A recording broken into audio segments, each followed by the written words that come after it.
Did you just parachute in from another planet, Mr. Secretary? Because you're the only person in the Milky Way who believes that we're not having massive, massive illegal immigration into America. Senator, you're putting words into my mouth. No, sir, I'm accurately describing the situation because you think our borders ought to be open. And it would be more intellectually honest if you just say that. That is false. I don't agree with you. You have to watch up here what people do, not what they say, and everything else is just cottage cheese. Mr. Secretary, do you agree with the President that we should ban the private ownership of assault weapons in America? Senator, I do.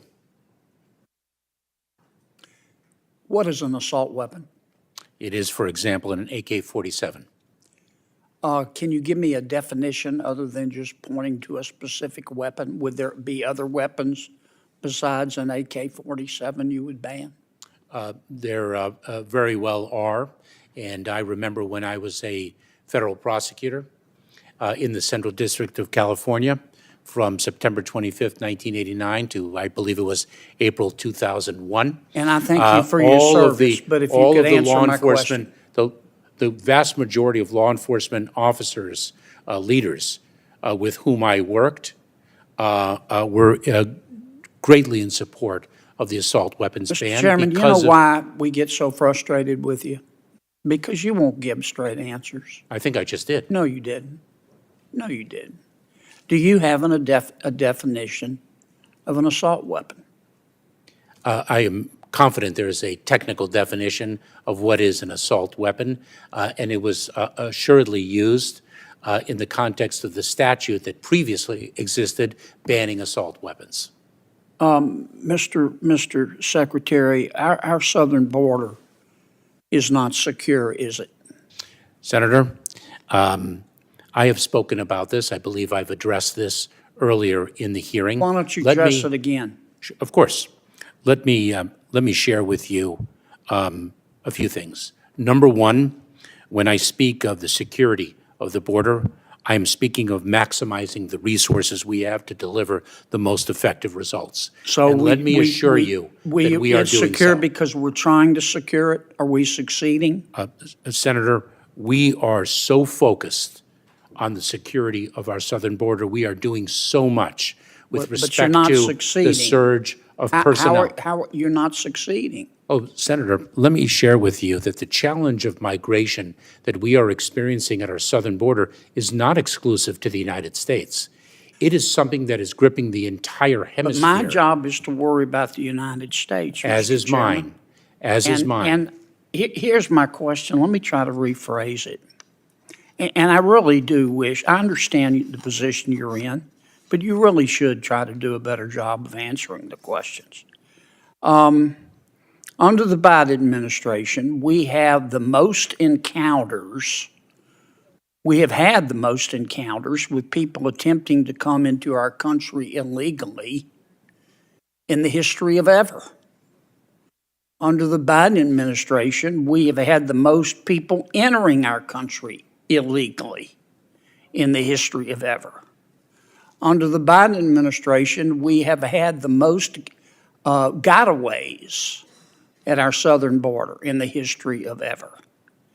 Under the Biden administration, we have had the most number of people entering our country under a claim of asylum, having that claim turned down and still not being deported in the history of ever.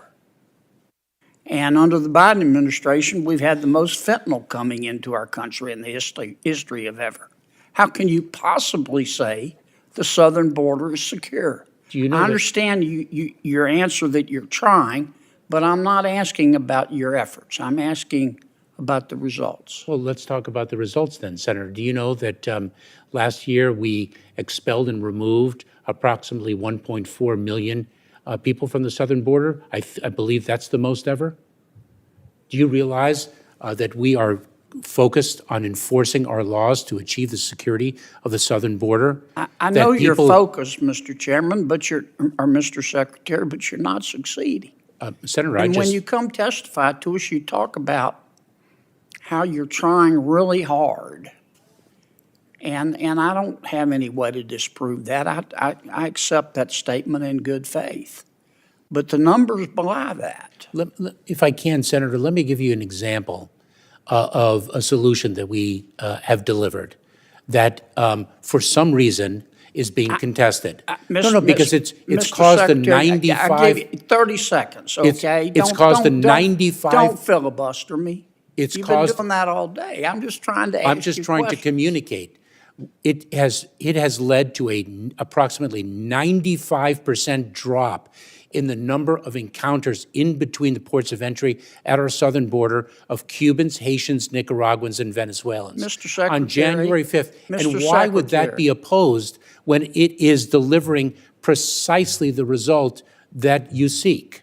Did you just parachute in from another planet, Mr. Secretary? Because you're the only person in the Milky Way who believes that we're not having massive illegal immigration into America. Senator, you're putting words into my mouth. No, sir, I'm there is- accurately describing the There is situation. no question, that we have a very serious challenge at our southern border. Okay, It let is me- a let me- challenge Well, that is. we can agree on that. Let me ask you another question.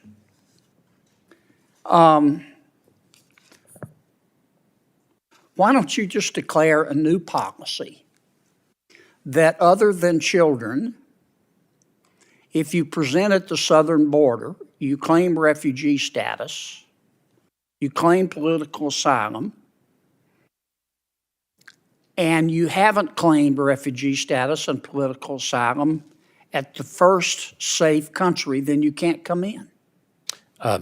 Senator, so first of all, when one presents at the border, it's an asylum claim, not a But why refugee. don't you do that? Why don't Not you a just refugee claim. unilaterally declare that a safe third country policy? It would work. You can't come into America. If you're coming from Venezuela and you come through Mexico, if you didn't claim asylum in Mexico, you can't come here. You have to leave. Why don't you just do that? Well, Senator, let me give you an example with respect to Mexico. A safe third country agreement, let's hypothetically you assume. don't have to have an agreement with Mexico. Yes, you do. No, you don't. I believe you do, No, Senator. you don't. I'll have Other to- countries don't do it. Just adopt a policy that says, except for children, because you don't want to send children back by themselves. Just adopt a new policy that if you didn't seek asylum in the first safe third country, you can't come in, period. Senator, are you aware of the notice of proposed rulemaking that we issued, the comment period of which closed yesterday? You've had 2 years to adopt a policy like I just described. Why haven't you done it? So, Senator, what we have done is But why haven't you done that? we have surged enforcement resources. We have Why haven't developed. you just adopted, please, if you would, Mr. Secretary, answer my question. It is my understanding. Why haven't you adopted unilaterally a safe third country policy?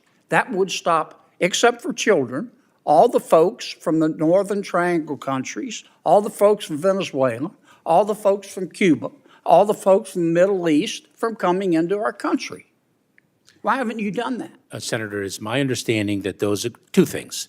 It is my understanding that those agreements do require You don't have to have an agreement with anybody. It can be a policy established by the Department of Homeland Security. Senator, I'd have to review the. You haven't reviewed that? You haven't considered that possibility? Let me finish, if I may. Sure. I would have to review the legal underpinnings of your Well, you assertion. better get reviewing. And I also You ought to do get not- reviewing. This is the first time that's occurred to you. I also do not think that that is sound policy. You don't to think shut- this is the first time that's occurred to you?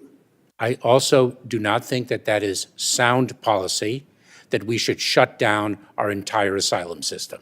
I didn't say shut down the entire asylum system.